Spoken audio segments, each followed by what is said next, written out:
नमस्ते दोस्तों, welcome to my YouTube channel.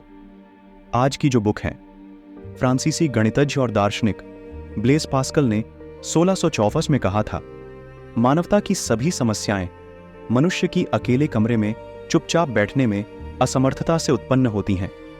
इस पुस्तक में स्टोइक दर्शन और स्टोइक की विशेषता वाले कई अन्य कार्यों पर इस श्रृंखला की 2 पिछली पुस्तक के लेखक रयान हॉलिडे ने अपने तर्क को स्पष्ट करने के लिए पास्कल का यह उद्धरण शामिल किया है।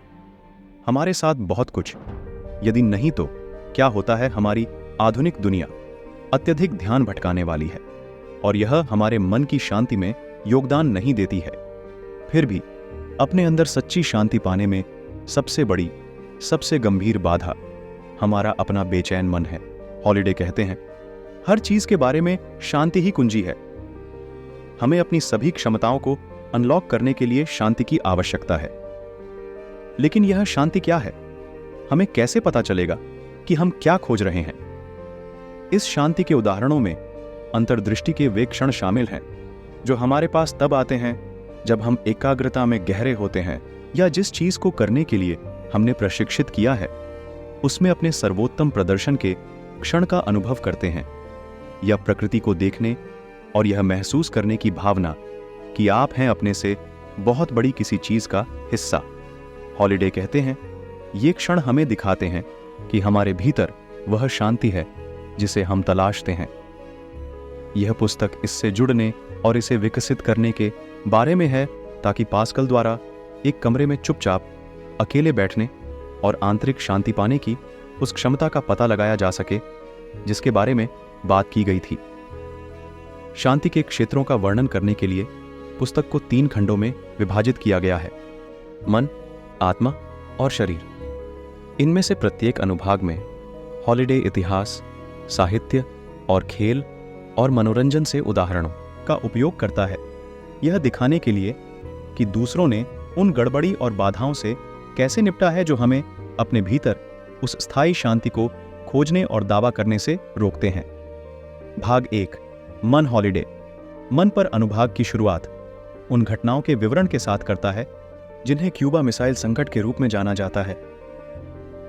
1962 के अक्टूबर में राष्ट्रपति जॉन एफ कैनेडी को सूचित किया गया कि सोवियत संघ अमेरिका की मुख्य भूमि से 90 मील दूर क्यूबा द्वीप पर परमाणु मिसाइल साइटों के निर्माण की प्रक्रिया में था, जबकि उनकी विदेश नीति और सैन्य सलाहकारों ने हमारे तटों के इतने करीब उन सोवियत मिसाइलों के वास्तविक खतरे के लिए विभिन्न कठोर और चरम प्रतिक्रियाओं का प्रस्ताव रखा। हॉलिडे लिखते हैं कि संकट के इन दिनों के दौरान कैनेडी का ध्यान यह समझने पर था कि रूसी जो कर रहे थे वह क्यों कर रहे थे। समस्या से पीछे हटकर और दूसरे कोण को देखकर ही कैनेडी एक ऐसी प्रतिक्रिया देने में सक्षम हुए जिससे दोनों पक्षों को इस बात पर विचार करने के लिए कुछ समय मिला कि क्या दांव पर लगा था, और सैन्य टकराव के स्पष्ट विकल्पों के विकल्प ढूंढे। कैनेडी की उन भावनाओं को शांत करने की क्षमता जो वह और उनके सलाहकार इस गंभीर खतरे के सामने महसूस कर रहे होंगे, और स्थिति को अपने प्रतिद्वंद्वी के दृष्टिकोण से देखने की क्षमता ने कैनेडी को यह देखने की अनुमति दी कि वह समय को एक उपकरण के रूप में उपयोग कर सकते हैं जो दोनों को अनुमति देगा संकट के माध्यम से रास्ता खोजने के लिए पक्ष। हॉलिडे लिखते हैं कि हम सभी की किसी न किसी तरह से परीक्षा होती है और हम सभी को उस मानसिक शांति को खोजने की जरूरत है जो हमें उन परीक्षाओं से निपटने की अनुमति देती है जो जीवन हमारे सामने लाता है। इस पुस्तक का मुख्य बिंदु यह है, सच्ची शांति प्राप्त करने के लिए मानव जीवन के 3 क्षेत्रों मन, आत्मा और शरीर को एक संरेखण में लाया जाना चाहिए, और यह सच्ची शांति ही है जो हमें सद्गुण विकसित करने की अनुमति देती है, और सद्गुण मदद करता है हम बेहतर जीवन जी सकें और बेहतर इंसान बन सकें। दूसरे खंड में हॉलिडे हमें बताता है कि हमें अपनी आत्मा को मन के साथ सहयोग में लाने का एक तरीका खोजना चाहिए। इससे वासनाओं और भावनाओं की शांति होगी। भाग 2, आत्मा पर अनुभाग। गोल्फ के दिग्गज टाइगर वुड्स की कहानी को समर्पित एक अध्याय से शुरू होता है। पेशेवर गोल्फ की दुनिया में वुड्स के प्रभुत्व और उनके शानदार पतन की कहानी पूरे खेल इतिहास में सबसे अधिक प्रचारित और विचित्र कहानियों में से एक थी। पुस्तक के इस भाग में टाइगर वुड्स की कहानी को शामिल करने का उद्देश्य यह प्रदर्शित करना है, भले ही उनके पास गोल्फ जैसे खेल में उत्कृष्टता प्राप्त करने के लिए शारीरिक प्रतिभा और मानसिक अनुशासन था, जहां एकाग्रता महत्वपूर्ण है, उनका जीवन खुशहाल था और पूरा किया। वास्तव में वुड्स ने अपने जीवन के उस समय के बारे में स्वयं कहा था, जीवन कोई मजा नहीं है जब आप हर समय झूठ बोल रहे होते हैं। पुस्तक के इस दूसरे खंड का मुख्य भाग दिल और दिमाग को एक साथ लाने के इस आत्मिक कार्य के लिए समर्पित है। अध्यायों में सदाचार चुनें और इच्छा से सावधान रहें और अपने क्रोध पर विजय प्राप्त करें जैसे शीर्षक हैं। इनमें से कोई भी प्रयास आसान नहीं है और वे स्वाभाविक रूप से औसत व्यक्ति के पास नहीं आते हैं।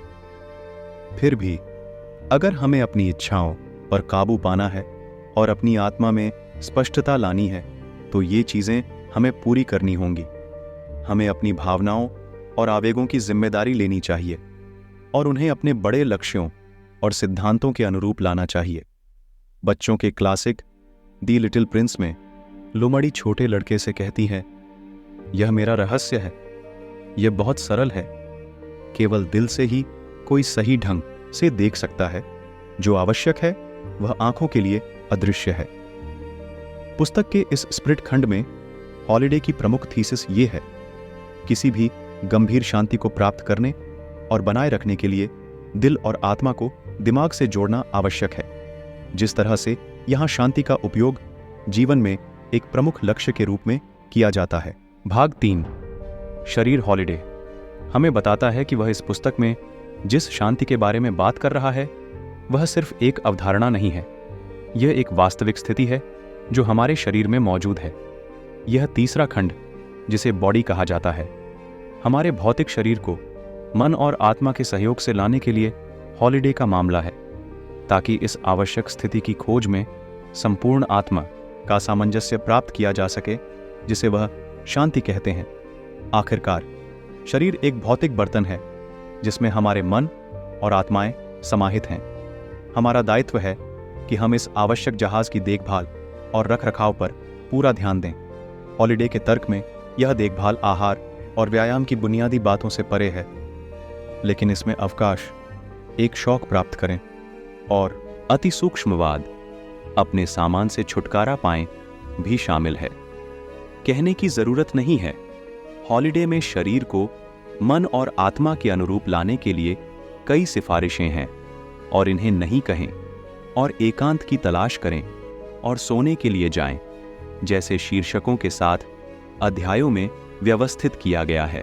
इस अनुभाग को खोलने के लिए हॉलिडे में विंस्टन चर्चिल के जीवन और करियर के कुछ विवरणों का पुनर्कथन किया गया है। चर्चिल हॉलिडे के लिए एक पसंदीदा ऐतिहासिक व्यक्ति हैं। मुख्य रूप से द्वितीय विश्व युद्ध के दौरान इंग्लैंड के प्रधानमंत्री के रूप में उन्हें जबरदस्त चुनौतियों का सामना करना पड़ा और कैसे उन्होंने उन पर दृढ़ता से काम किया और ऐसा करते समय अपने तरीके से स्टोइक दर्शन का सबसे अच्छा अवतार लिया। अपनी बात कहने की कोशिश करते समय वह अक्सर चर्चिल के जीवन के विवरण उद्धृत करते हैं या उन्हें उद्धृत करते हैं।